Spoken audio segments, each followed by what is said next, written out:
Hey, and welcome. I'm Tara Davis with the Relationship Playbook for Marriage. Let's get started today. So, we're getting closer to the holidays.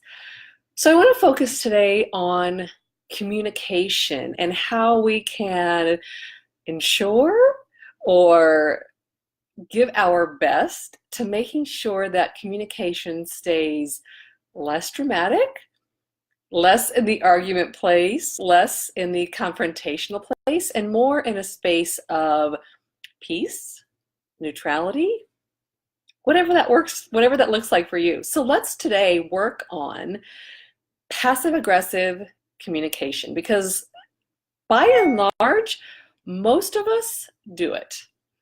Sometimes we're aware of it, sometimes we're not even aware of it, and we wonder why other people are reacting to us the way that they do. So let me read you just a quick definition of passive aggressive, because as I was trying to figure out how to best express this to you, I wanted something really clear so that you could hear my meaning behind it. And this one really serves best. So passive aggressive communication is a style of communication in which we have learned to avoid expressing our needs, expressing our feelings, expressing our opinions, expressing our thoughts, and we're avoiding having our needs met. So a lot of times growing up, we try to express or have tried to express our needs, tried to express our feelings or our thoughts, and maybe someone has said, that is not how you feel. And hey, Diana, that's not how you feel, or that's not how you should feel.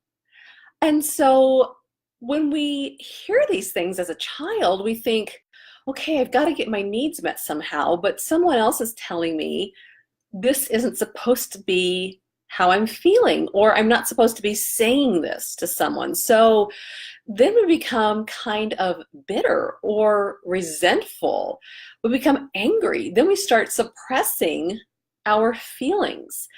And when we continually do this as a child and learn how to speak this way, fast forward 40 years, 50 years, 60 years, as adults, if we've never really gone back in and realized this is how we speak and this is our pattern, then we're most likely continuing that passive aggressive communication. And so when we're trying to get our needs met, we might coerce someone and not even realize that we're not actually saying, hey, this is what I need. We're trying to make sure that others' needs are being met before our needs. So then we become a martyr. Then underneath the martyrdom, we become bitter.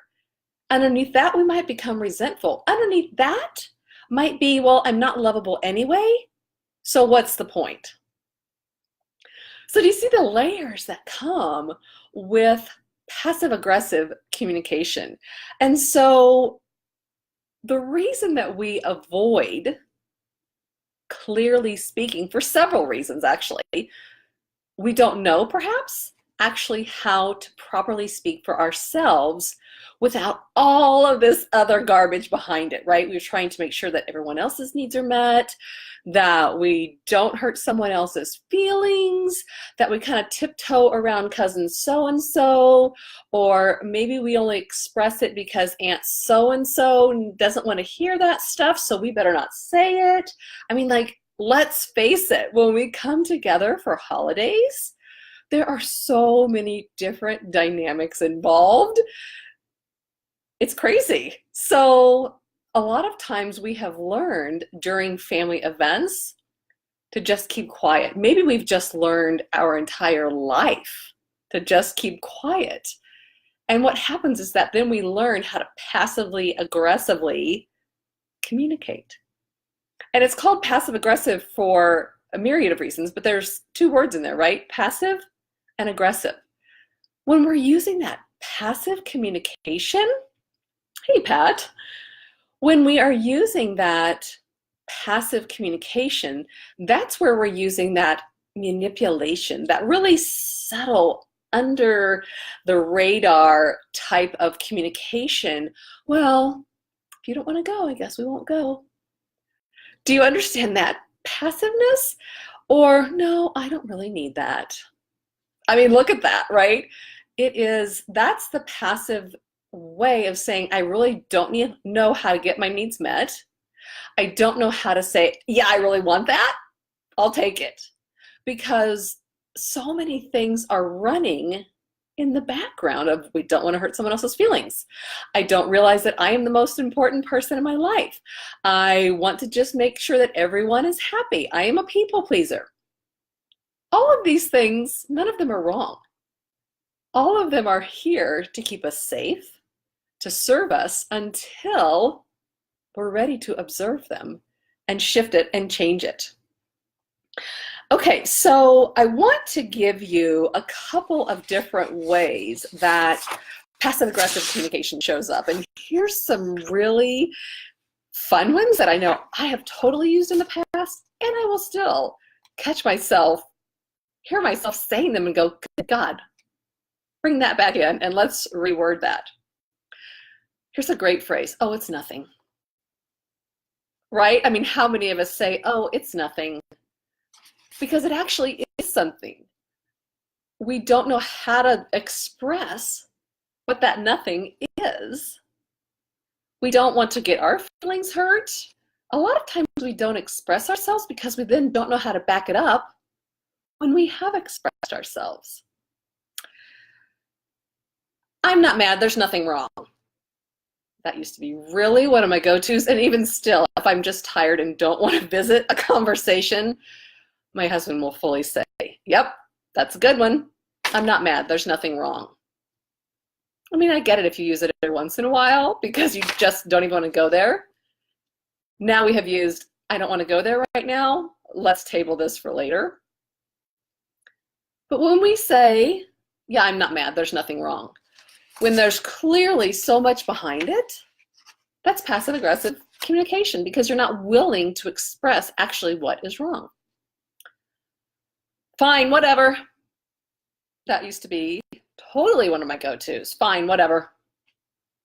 Because what we're saying is I'm not able, I'm not willing, and I actually probably don't know how I'm feeling about this other than mad or angry. And we've talked about those. There's so many underlying, like mad and angry is just the front guy, the fall guy, for 100 other different feelings that we probably haven't even identified. Oh, here's a good one too. Oh my God, you're so overreacting.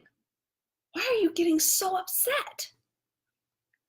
Actually, that's a passive form of passive-aggressive communication because we're trying to make sure that the other person will settle down so that we don't have to react to their potential anger or frustration or what might be wrong with them. And there's certainly nothing wrong with anger. Anger means something is wrong. A lot of times we don't know how to receive someone else's anger or react to someone else's anger. We're afraid of their anger. Right, so we'll just say, to try to passively bring them back down, why are you so upset? And it's actually mimicking their behavior. It's not good. So let's go to what you can do. You can actually avoid the conversation altogether. If you know that Uncle so-and-so or cousin so-and-so always tries to get your goat, always tries to bring up drama, avoid it. Like, don't even go there. Don't even go in the same room.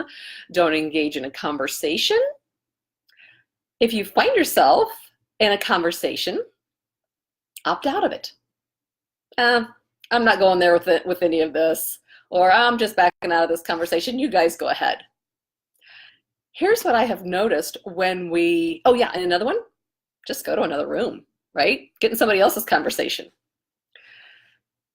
Here's what I have noticed over the years in my own experience, in others' experiences, is that when we start to shift our behavior and realize that this stuff isn't where we want to play anymore, and we're just wanting to remove ourselves and kind of find out where it is that we want to be, other people want to bring us right back into that behavior. They still want to play in that passive aggressiveness, and they want us to too. They want to draw us in because it makes them feel better. So they don't feel alone in this strange conversation. So then they'll try to goad us. They'll try to really bring us in and use passive aggressive communication to try to bring us back into that conversation. They might make fun of you. They might call you names. You know, all these different ways of bullying could potentially come in. So just be aware of that and go to another room. Opt out of the conversation. Walk away. Find somebody else's conversation that maybe you've never been in before and just go listen. How is it that, or how important is it that you participate in that conversation and continue the drama? So just sit with that information. So like if this is something that you always participate in, you always want to participate in that drama, I invite you to ask yourself, why? Why do I need to be in this drama? What am I getting out of it that I need to participate in this communication? And don't just stop with one answer. I really invite you to keep digging and peeling back the layers of why you are drawn to this particular conversation. I would love to hear your feedback. I would love to hear how you recognize within yourself, how you use this passive-aggressive communication. It can be a form of bullying. It can be a form of coercion. Well, it is a form of coercion. It is a form of bullying. How have you in the past used this, and how has it served you? How has it met your needs in the past? And how are you going to change it? What is it that you're going to do differently this time than you've done in the past? Happy holidays, getting there, and I'll see you next week.